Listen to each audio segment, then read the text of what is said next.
મિત્રો, પોતાના સ્વાર્થ માટે પોતાની મરી ગયેલી બહેનની એકમાત્ર અનાથ દીકરીને તેના જ મામા અને મામીએ એક મોટા પણ ચારેય બાજુ બદનામ કરોડપતિ છોકરાના ગળે વળગાડી દીધી. પણ લગ્નની પહેલી જ રાત્રે તે રૂમમાં એવું કંઈક બન્યું કે હાજર લોકોની આંખો ફાટીને પહોળી થઈ ગઈ. સવારનો સમય હતો.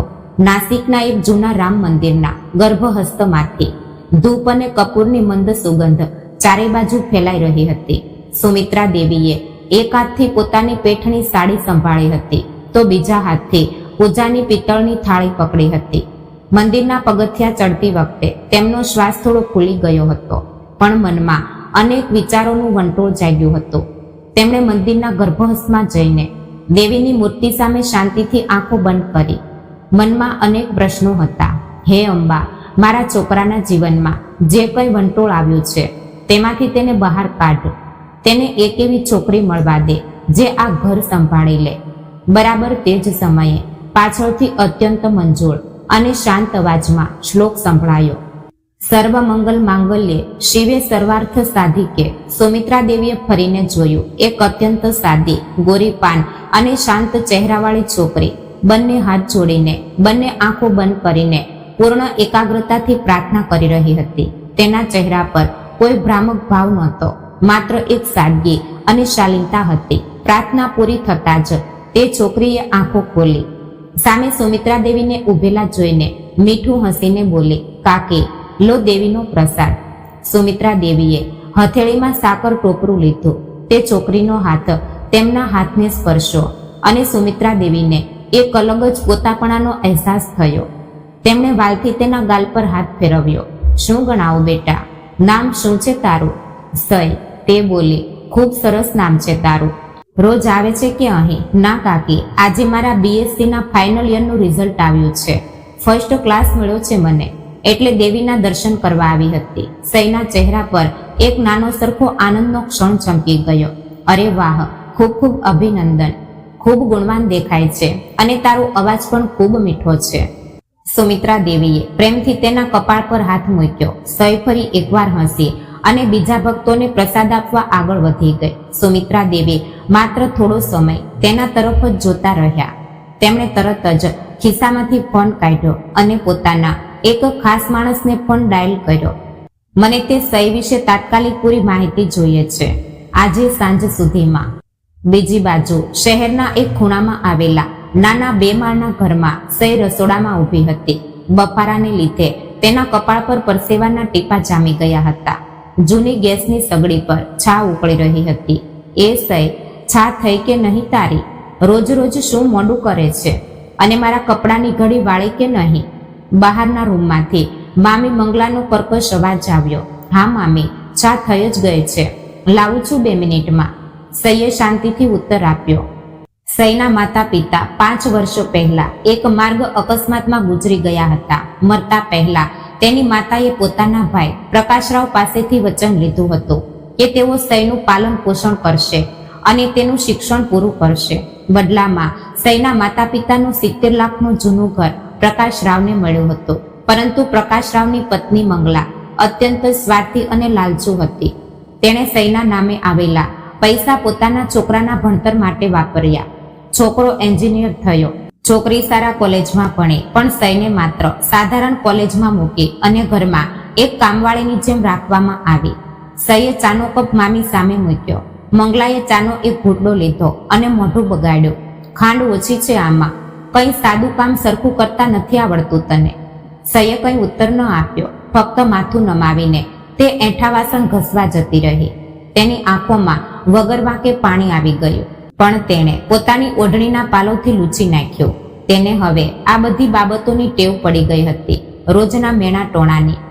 2 દિવસ પછી અચાનક પ્રકાશરાવને સુમિત્રા દેવી ગાયકવાડાના બંગલા પરથી, એટલે કે ગાયકવાડ પેલેસ પરથી બોલાવણું આવ્યું. ગાયકવાડ પેલેસનો વિશાળ ગેટ, સામેનો બગીચો અને આલિશાન બંગલો જોઈને પ્રકાશરાવ અને મંગલાની આંખો ફાટી ગઈ. અંદરના ભવ્ય સોફા પર બેસતી વખતે પણ તેઓ ડરી રહ્યા હતા. સુમિત્રા દેવી નીચે આવ્યા અને તેમણે સીધા મુદ્દા પર વાત શરૂ કરી. શેલાર સાહેબ, મને ખબર છે તમારો છોકરો એન્જિનિયર થયો છે.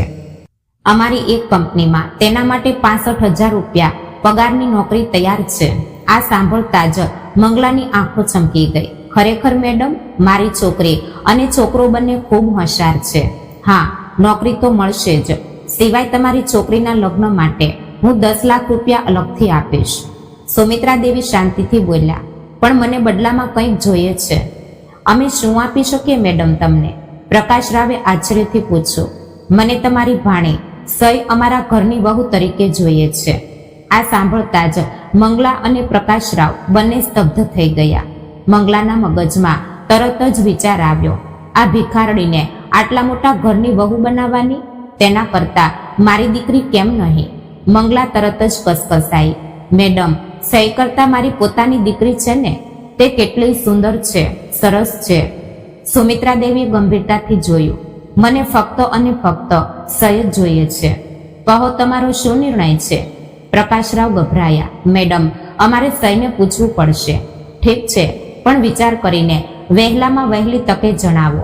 પણ યાદ રાખજો, આ નોકરી અને આ મદદ સઈ આ ઘરમાં આવશે ત્યારે જ મળશે. સુમિત્રા દેવીએ સ્પષ્ટ શબ્દોમાં ચેતવણી આપી. ઘરે આવ્યા પછી પ્રકાશરાવ અને મંગલા બંનેના મગજમાં વિચારોનું ચક્ર શરૂ થઈ ગયું. પ્રકાશરાવ કપાળનો પરસેવો લૂછતા એક ખૂણામાં બેઠા, તો મંગલા ધૂંધવાતી ઘરમાં ફેરા મારવા લાગી. મંગલા ધીમા અવાજે બોલી, અરે શાનો વિચાર કરો છો?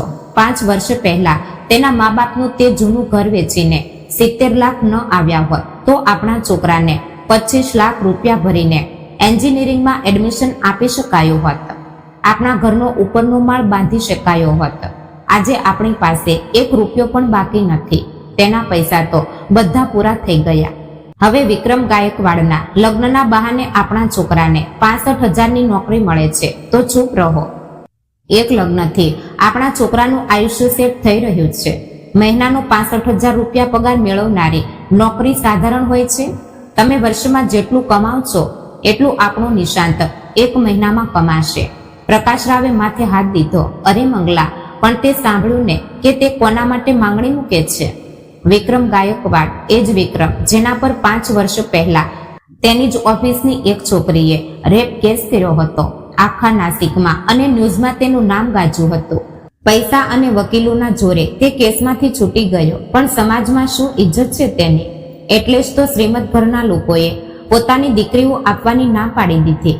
હવે તે સુમિત્રા દેવી આપણી સઈને માગે છે. મંગલાએ મોઢું વગાડ્યું. થઈ જશે કેસ, આપણને શું ફરક પડે છે? તે નિર્દોષ છૂટી ગયો ને છેવટે. અને આપણી સઈ શું કોઈ રાજકુમારી છે?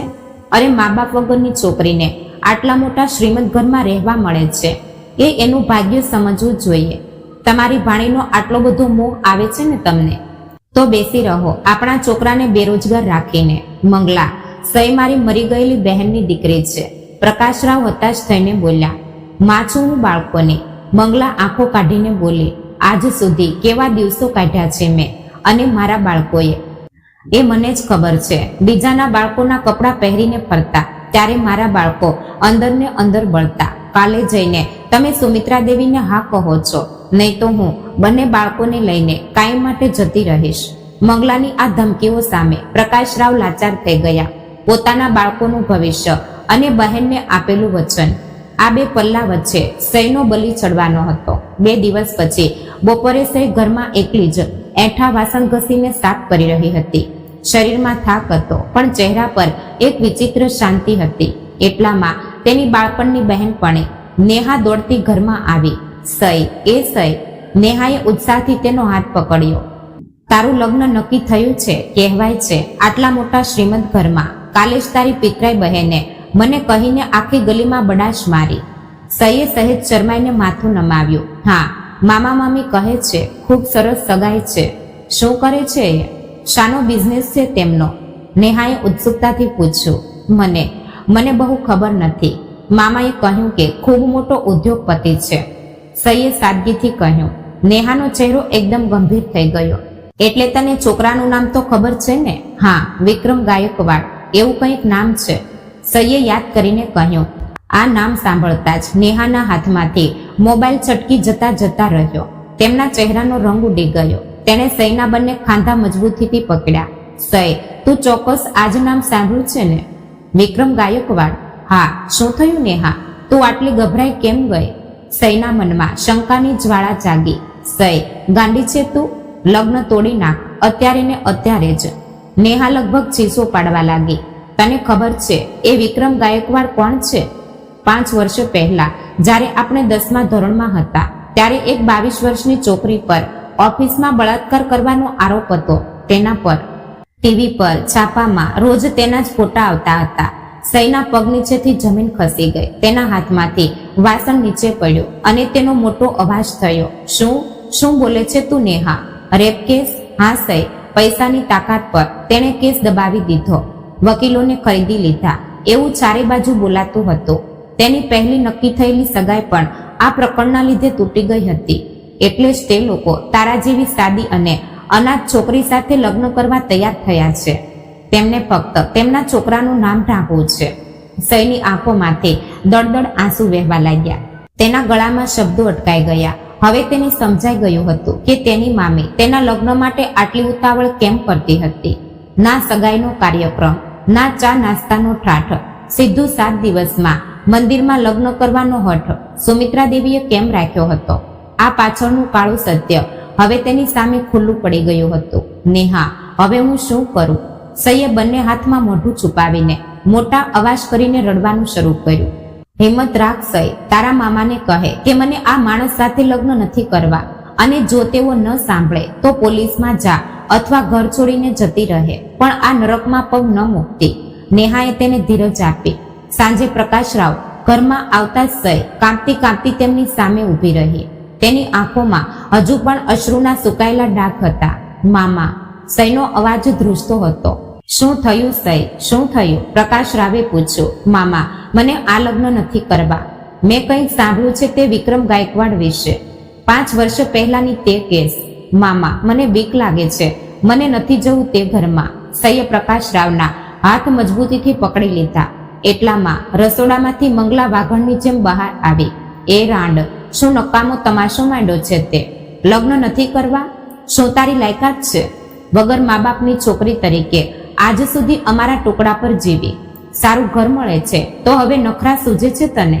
મંગલા, શાંત બેસ. પ્રકાશરાવ બૂમ પાડી ઉઠ્યા. હું કેમ શાંત બેસું? મંગલાએ રૌદ્રરૂપ ધારણ કર્યું.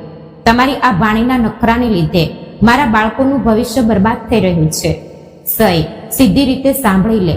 સુમિત્રા દેવીએ તારા ભાઈ નિશાંતને તેમની કંપનીમાં 65,000ની નોકરી આપી છે. જો તું લગ્નની ના પાડીશ તો તેઓ નિશાંતને નોકરી પરથી તો કાઢશે જ, પણ શહેરમાં ક્યાંય નોકરી મળવા નહીં દે.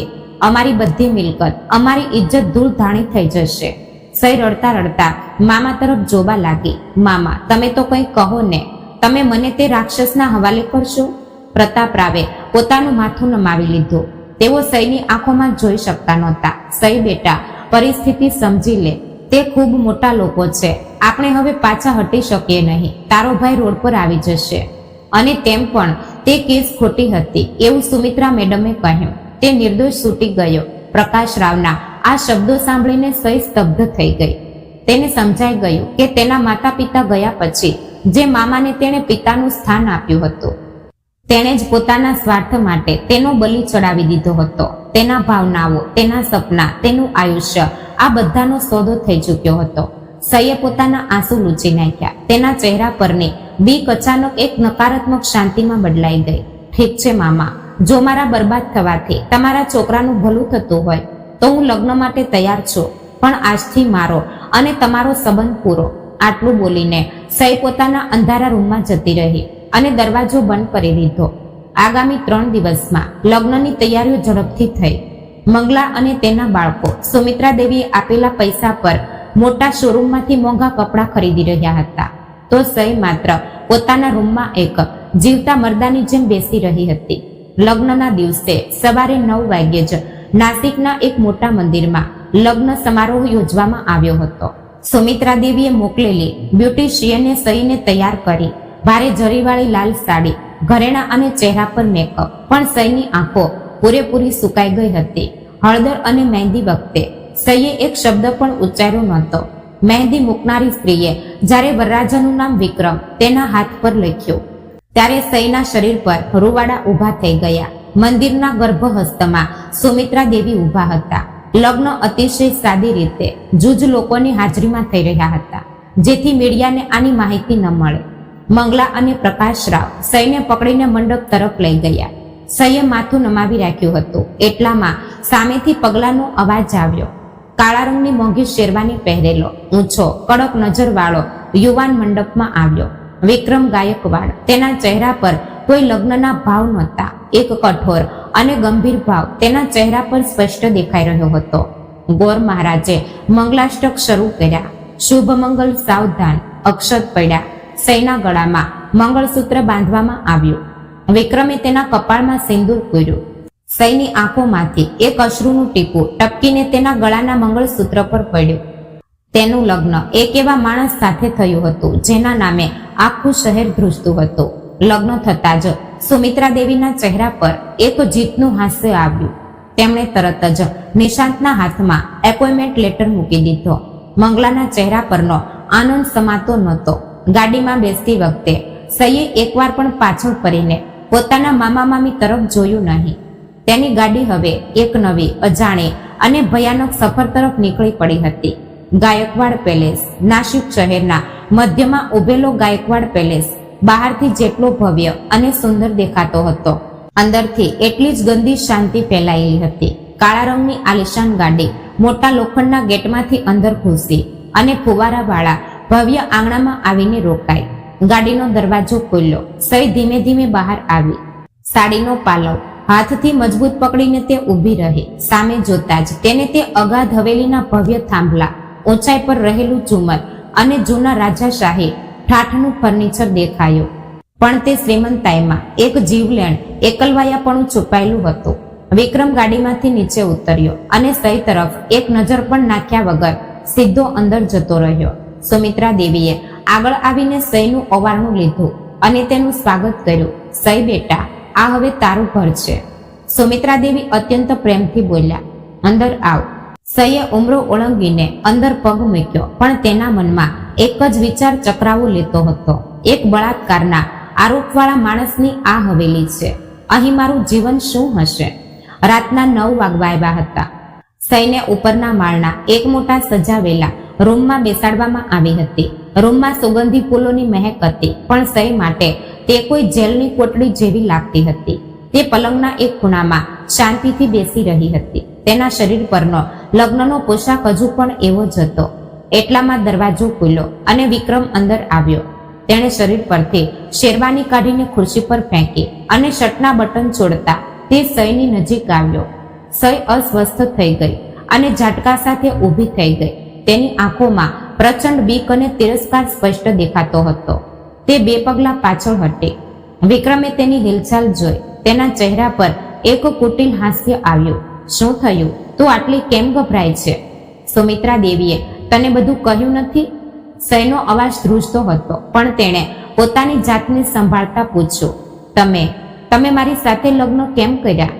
તમારી પાસે શ્રીમંતાઈ છે, સત્તા છે, તો એક ગરીબ અને અનાથ છોકરી સાથે જ લગ્ન કરવાનો આ પ્રપંચ કેમ? વિક્રમના ચહેરા પરનો હાસ્ય એક ક્ષણમાં ગાયબ થઈ ગયું. તેની આંખો અચાનક ગંભીર અને કઠોર થઈ ગઈ. તે સઈની બિલકુલ નજીક આવ્યો. એટલો નજીક કે સઈને તેનો શ્વાસ અનુભવાતો હતો. કારણ કે મને એક એવી છોકરીની જરૂર હતી જે આ ઘરમાં શાંત રહે, મારી માના સંતોષ માટે વહુ બને અને મારા અંગત જીવનમાં નાક ન ફૂંકાડે. વિક્રમ ઠંડા અવાજે બોલ્યો. એટલે ફક્ત દુનિયાને બતાવવા માટે? સઈએ આંખોમાં પાણી લાવીને પૂછ્યું કે 5 વર્ષ પહેલાના તે રેપ કેસ પછી તમારા પર લાગેલો ડાઘ છુપાવવા માટે? આ શબ્દો સાંભળતા જ વિક્રમનો હાથ હવામાં ઝટકી ગયો. તેના ચહેરા પર ગુસ્સાની એક મોટી લહેર ઉઠી. તેણે સઈની બિલકુલ નજીક જઈને ટેબલ પર જોરથી હાથ માર્યો. લાકડાનો મોટો અવાજ થયો.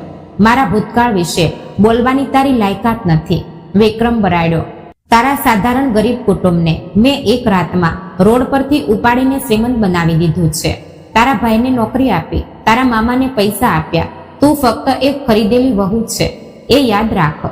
સઈએ પોતાની આંખો બંધ કરી લીધી. તેના ગાલ પરથી અશ્રુ દળદળ વહેવા લાગ્યા. મારા મામાએ મને વેચી હશે, પણ મેં મારો સ્વાભિમાન નથી વેચ્યો. તમે મને શરીરથી અહીં બાંધી શકો છો, પણ મારા મન પર તમારો કોઈ અધિકાર રહેશે નહીં. વિક્રમે સઈ તરફ તાકીને જોયું. સામાન્ય રીતે તેની સામે કોઈ આવો અવાજ ઉઠાવતું નહોતું. સઈના આ સાદા અને નાજુક રૂપમાં એક અલગ જ ખમીર ખડતલપણું તેને દેખાયું. વિક્રમે એક ઊંડો શ્વાસ લીધો, પોતાના પર નિયંત્રણ મેળવ્યો અને દરવાજા તરફ જતો રહ્યો. આ રૂમમાં તું આરામથી રહી શકે છે. હું બીજા રૂમમાં ઊંઘું છું, પણ સવારે મા સામે કોઈ તમાશો થયો તો મને નહીં ચાલે. આટલું બોલીને વિક્રમ સોફા પરથી પોતાનું જેકેટ ઉપાડીને બહાર જતો રહ્યો અને દરવાજો જોરથી બંધ થયો. સઈ નીચે જમીન પર બેસી પડી અને ધ્રુસકે ધ્રુસકે રડવા લાગી. બીજા દિવસે સવારે 6 વાગ્યે જ સઈ ઉઠી ગઈ. તેણે સાદી સુતરાઉ સાડી પહેરી, વાળ બાંધ્યા અને નીચે આવી.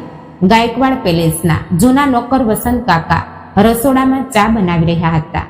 સઈને ત્યાં જોઈને તેઓ ગભરાયા. નાના માલિકણ બહેન, તમે અહીં કેમ આવ્યા? સાહેબ અને સુમિત્રા મેડમને આ ગમશે નહીં. વસંત કાકા, મને માલિકણ બહેન ન કહો, સઈ કહો. અને મને ટેવ છે સવારે કામ કરવાની. સઈ મીઠું હસીને બોલી, ચા હું બનાવું છું, તમે મને ફક્ત ડબ્બા અને વાસણ બતાવો. સઈની તે સાદગી જોઈને વસંત કાકાનું મન ભરાઈ આવ્યું. સઈએ અતિશય પ્રેમથી ચા અને નાસિક શૈલીના કાનંદ પૌવા બનાવ્યા. ચાની સુગંધ આખા હોલમાં ફેલાઈ ગઈ. એટલામાં સુમિત્રા દેવી નીચે આવ્યા. સઈએ તેમને નમીને નમસ્કાર કર્યા અને ગરમા ગરમ ચાનો કપ તેમના હાથમાં આપ્યો. વાહ સઈ, ખૂબ દિવસો પછી આ ઘરમાં ચાની આટલી સરસ સુગંધ આવી રહી છે. સુમિત્રા દેવીએ ચાનો એક ઘૂંટડો લઈને વખાણ કરતા કહ્યું. તે જ સમયે વિક્રમ દાદર ઉતરીને નીચે આવી રહ્યો હતો. ઓફિસના કપડામાં તે પૂરેપૂરો વ્યાવસાયિક દેખાતો હતો. સુમિત્રા દેવીએ તેને હાંક મારી. વિક્રમ, અરે રોકા, સઈએ પૌવા અને ચા બનાવ્યા છે, નાસ્તો કરીને જા. વિક્રમે સઈ તરફ જોયું. સઈએ માથું નમાવી રાખ્યું હતું. તે શાંતિથી ડાઇનિંગ ટેબલ પર આવીને બેઠો. સઈએ પૌવાની પ્લેટ તેની સામે મૂકી. વિક્રમે એક કોળિયો ખાધો. સ્વાદ અદ્ભુત હતો, પણ તેણે ચહેરા પર કોઈ ભાવ બતાવ્યા નહીં. ચામાં ખાંડ થોડી વધારે છે, એટલું જ તે ઠંડા અવાજે બોલ્યો અને પ્લેટ બાજુ પર સરકાવીને ઊભો થઈ ગયો. સુમિત્રા દેવી તેના પર ખીજાયા. વિક્રમ, આ શું રીત છે? સઈએ કેટલા ભાવથી બનાવ્યું છે. મને મોડું થાય છે મમ્મી, હું નીકળું છું. વિક્રમ આટલું બોલીને બ્રીફકેસ ઉપાડીને બહાર નીકળી ગયો. બપોરે જ્યારે સુમિત્રા દેવી પોતાના રૂમમાં આરામ કરી રહ્યા હતા, ત્યારે સઈ હવેલીના પાછલા ભાગમાં ફરી રહી હતી. ત્યાં એક જૂનો બંધ રહેલો સ્ટડી રૂમ હતો. દરવાજો થોડો ખુલ્લો હતો. સઈ કુતૂહલવશ તે રૂમમાં ગઈ. રૂમમાં જૂની ફાઇલો, વર્તમાન પત્રોની કાપલીઓ અને પુસ્તકો ધૂળ ખાતા પડ્યા હતા. સઈની નજર એક મોટી ફાઇલ પર પડી, જેના પર લખ્યું હતું વિક્રમ ગાયકવાડ કેસ, ફાઇલ 2019. સઈના હાથ ધ્રુજવા લાગ્યા. તેણે તે ફાઇલ ખોલી. તે ફાઇલમાં 5 વર્ષ પહેલાના તે બળાત્કારના કેસના તમામ કાગળો હતા. પણ કાગળો ફેંકતા ફેંકતા સઈને કંઈક વિચિત્ર બાબતો દેખાઈ. પહેલું, જે છોકરીએ વિક્રમ પર આરોપ મૂક્યો હતો, તેણે કેસ જીત્યા પછી તરત જ વિદેશમાં મોટી મિલકત ખરીદી હતી. બીજું, વિક્રમની તરફથી મહત્વના પુરાવા આપનારી પેનડ્રાઈવ અને સીસીટીવી ફૂટેજ મુખ્ય વકીલે છેલ્લી ઘડીએ કોર્ટમાં રજૂ જ કર્યા નહોતા. ત્રીજું, વિક્રમે કોર્ટમાં આપેલું નિવેદન હતું, હું તે છોકરીને બચાવવાનો પ્રયત્ન કરી રહ્યો હતો, પણ મને જ આમાં ફસાવી દેવામાં આવ્યો. સઈ ચકિત થઈ ગઈ. ફાઇલના કાગળો વાંચીને તેને સ્પષ્ટ જણાયું કે વિક્રમ પર આરોપ સાબિત થયા નહોતા, પણ તેને નિર્દોષ દર્શાવતા પુરાવા પણ ગાયબ કરી દેવામાં આવ્યા હતા. આ કેસ લાગતો હતો એટલો સાદો નહોતો. વિક્રમ ખરેખર દોષી હતો કે તેને કોઈ મોટા કાવતરામાં ફસાવવામાં આવ્યો હતો. એટલામાં પાછળથી એક કડક અવાજ આવ્યો, તું આ રૂમમાં શું કરે છે? સઈ ચમકીને પાછળ જોયું. દરવાજામાં વિક્રમ ઊભો હતો. તેની આંખોમાં પ્રચંડ રાગ અને સંતાપ ઉકળી રહ્યા હતા. વિક્રમના શબ્દો હવામાં જ ઓગળી ગયા અને સ્ટડી રૂમમાં એક ભયાનક શાંતિ ફેલાઈ ગઈ. તેની આંખોમાં લાલચોળ ગુસ્સાની લહેર સ્પષ્ટ દેખાતી હતી. સઈના હાથમાં રહેલી તે જૂની ફાઇલ ધ્રુજતી હતી, પણ તેણે ફાઇલ નીચે મૂકી નહીં. વિક્રમે 2 મોટા પગલાં ભરતા સઈની નજીક આવીને તેના હાથમાંથી તે ફાઇલ ઝૂંટવી લીધી અને જોરથી ટેબલ પર પછાડ મારી. તને મેં એકવાર કહ્યું હતું ને કે મારા ભૂતકાળમાં અને અંગત વાતોમાં નાક ખૂપાવવાની જરૂર નથી. વિક્રમનો અવાજ ગુસ્સાથી બેસી ગયો હતો. કોની પરવાનગીથી તું આ રૂમમાં આવી? સઈએ આ વખતે બીકના લીધે માથું નમાવ્યું નહીં. તેણે સીધું વિક્રમની આંખોમાં જોયું. તેની નજર ગભરાયેલી નહોતી, પણ તેમાં એક શોધક અને ખમીરવંતો ભાવ હતો. હું અહીં ચોરી કરવા કે તમારા પર નજર રાખવા નહોતી આવી. સય શાંત પણ સ્પષ્ટ અવાજે બોલી, મને ફક્ત એ સમજી લેવું હતું કે મેં જે માણસ સાથે લગ્ન કર્યા છે તે ખરેખર કોઈ ગુનાનો દોષી છે કે કોઈ મોટા ષડયંત્રનો ભોગ બન્યો છે. વિક્રમ ક્ષણભર સ્તબ્ધ થઈ ગયો. તેના ચહેરા પરનો ગુસ્સો ઓસરીને ત્યાં આશ્ચર્યના ભાવ આવી ગયા.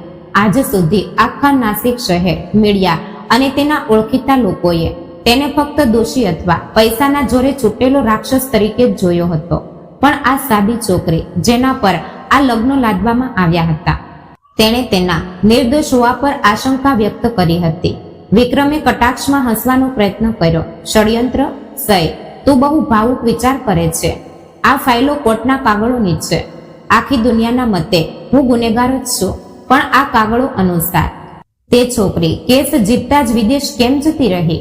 સયે તરત જ પ્રશ્ન ઊભો કર્યો. અને તમારી કંપનીના ફૂટેજ છેલ્લી ઘડીએ કોર્ટમાંથી ગાયબ કેમ થઈ ગયા? વિક્રમજી, હું બહુ ભણેલી નથી, પણ મને સાદું ગણિત સમજાય છે. જે માણસે ગુનો કર્યો હોય તે પુરાવા છુપાવે છે, પણ તમારા કિસ્સામાં તમારા નિર્દોષ હોવાના પુરાવા ગાયબ કરવામાં આવ્યા છે. વિક્રમે સય તરફ તાકીને જોયું. તેના હૃદયમાં છેલ્લા 5 વર્ષથી દબાયેલો તે ઉદ્વેગ અને એકલવાયાપણું અચાનક બહાર આવવા માટે ધમ પછાડા કરવા લાગ્યું. તે બારી નજીક ગયો અને બહાર જોતા એક ઊંડો શ્વાસ લીધો. તે છોકરી સ્વાતિ મારી કંપનીમાં અસિસ્ટન્ટ હતી. વિક્રમ અત્યંત ધીમા અને ગંભીર અવાજે બોલવા લાગ્યો. 5 વર્ષ પહેલા અમારી કંપનીનો એક ખૂબ મોટો 500 કરોડનો પ્રોજેક્ટ એક હરીફ કંપનીને જોઈતો હતો. સ્વાતિએ મને ડ્રગ્સ આપીને બેભાન કર્યો અને મારા પર તે આરોપ મૂક્યો. મને ફસાવીને કંપનીના તમામ મહત્વના શેર્સ અને પેપર સડપ કરવાનું તે કાવતરું હતું. તો તમે કોર્ટમાં સત્ય કેમ ન કહ્યું? સયે અસ્વસ્થ થઈને પૂછ્યું. કહ્યું હતું. વિક્રમ પાછળ ફર્યો. તેની આંખો છલકાઈ આવી હતી, પણ જેના પર મેં ભાઈ જેવો વિશ્વાસ રાખ્યો હતો. મારા તે વકીલે જ મારા પીઠમાં છરી ભોંકી. તેણે હરીફ કંપની પાસેથી કરોડો રૂપિયા લઈને તમામ પુરાવા નષ્ટ કરી દીધા. મારી માને મારા પર વિશ્વાસ હતો, પણ સમાજના મેણા ટોણાના લીધે તેનું સ્વાસ્થ્ય બગડી ગયું. તેનું આયુષ્ય બચાવવા અને તેને માનસિક આધાર આપવા માટે મેં કેસ કોર્ટ બહાર માંડ પતાવ્યો. પણ તે એક ઘટનાએ મારું આખું જીવન, મારી પ્રતિષ્ઠા અને મારા લોકો પરનો વિશ્વાસ કાયમ માટે છીનવી લીધો. સય વિક્રમ તરફ જોતી જ રહી. એક શક્તિશાળી, શ્રીમંત અને રૂઆબદાર ઉદ્યોગપતિની પાછળ છુપાયેલો એક અત્યંત દુઃખી અને એકલો પડી ગયેલો માણસ તેને આજે સ્પષ્ટ દેખાયો હતો.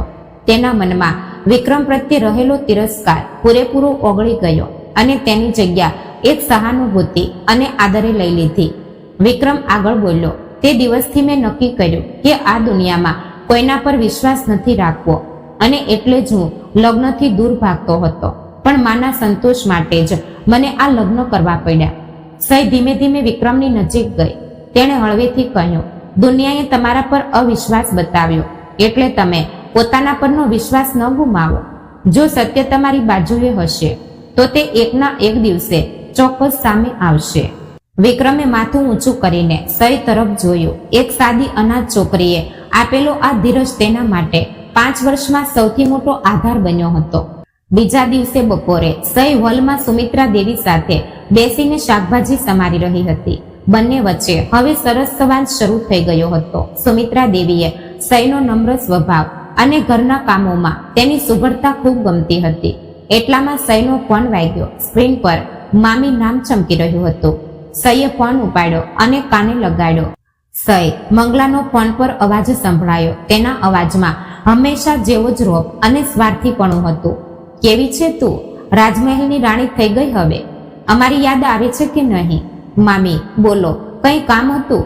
સયે શુષ્ક અવાજે પૂછ્યું. કામ શું હોવાનું? તારો ભાઈ નિશાન કંપનીમાં જવા લાગ્યો છે, પણ ત્યાં તેને સાદી ડેસ્ક જોબ આપી છે. અરે, એ એન્જિનિયર છે. તેને મેનેજરની પોસ્ટ પર બેસાડવા કહે તારા વરને. અને સાંભળ, તારા મામાને નવી ગાડી લેવી છે. સુમિત્રા મેડમ પાસેથી એક 5-10 લાખ રૂપિયા માંગી લેને.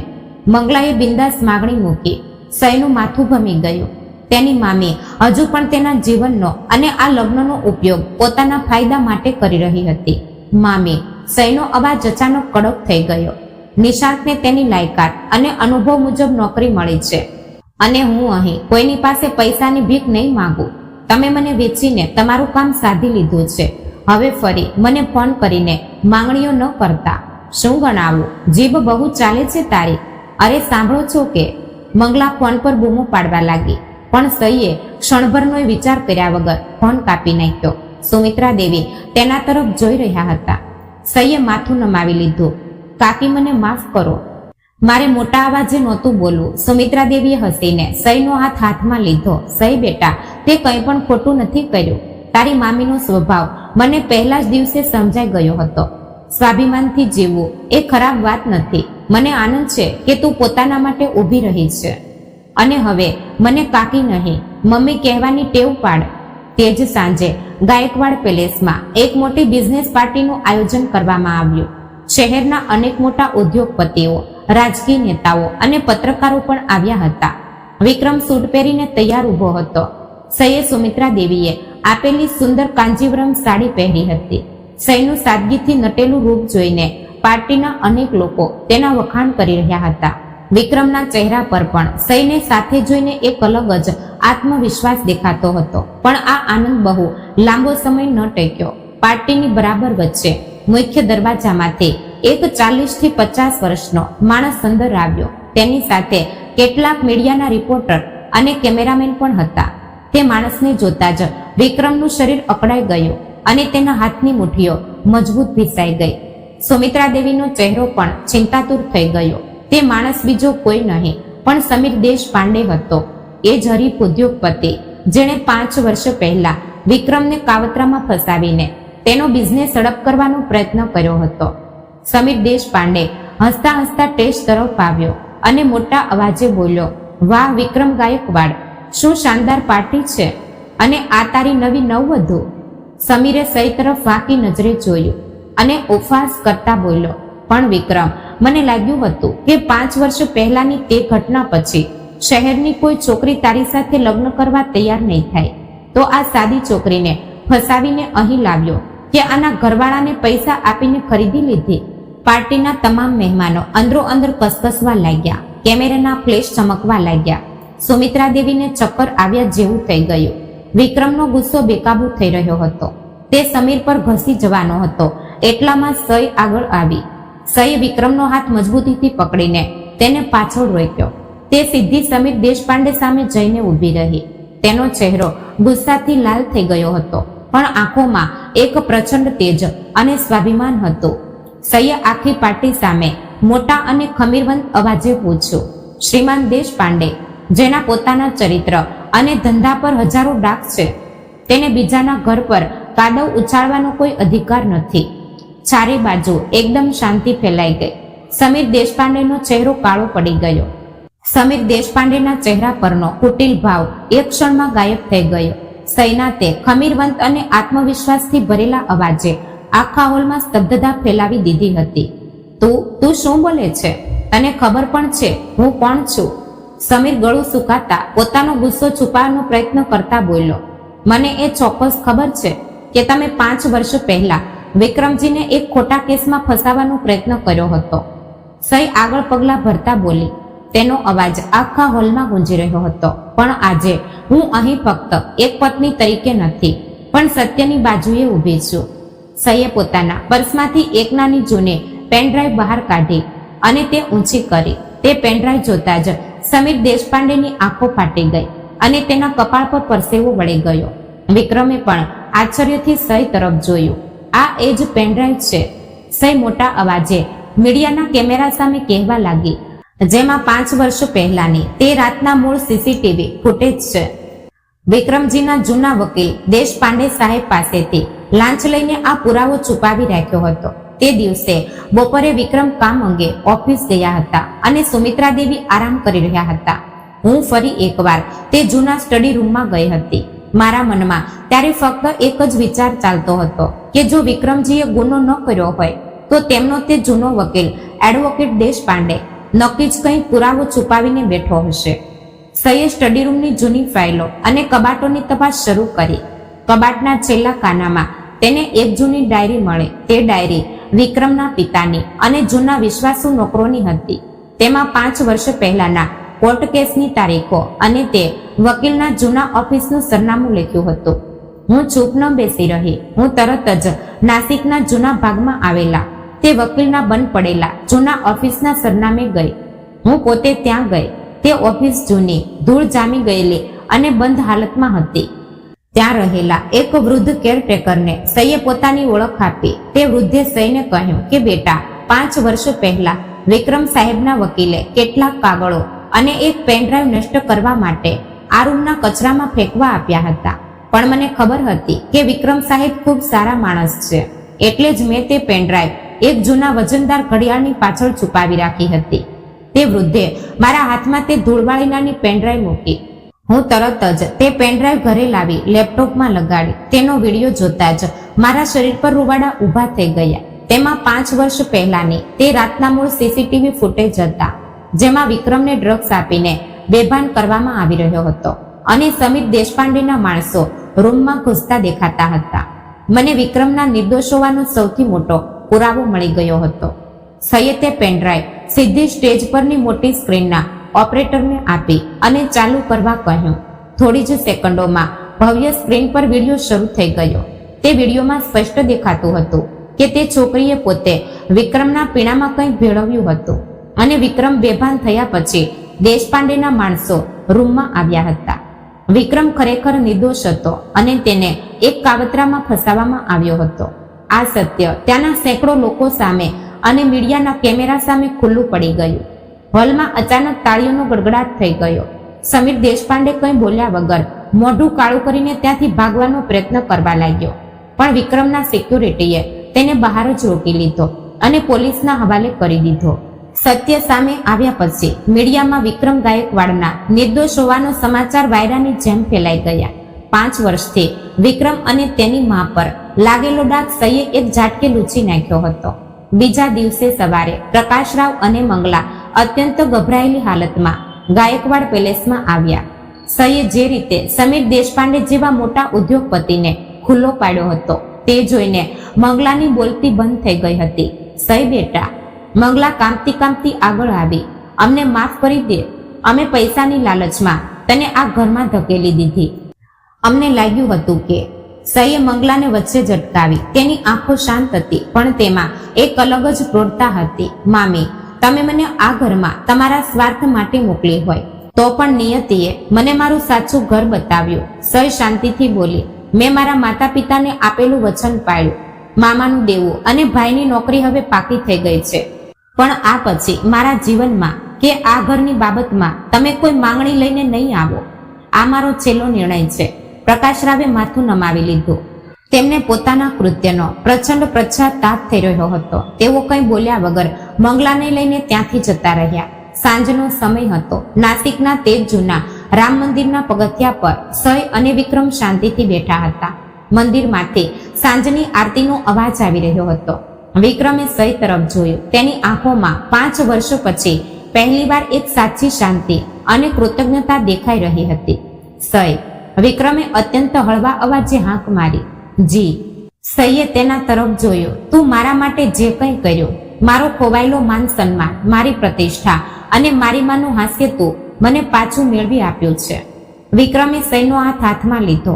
આ લગ્ન આપણા પર જબરજસ્તીથી લાદવામાં આવ્યા હતા, પણ આજે હું મારા પૂરા મનથી અને પ્રેમથી તને મારી પત્ની તરીકે સ્વીકારું છું.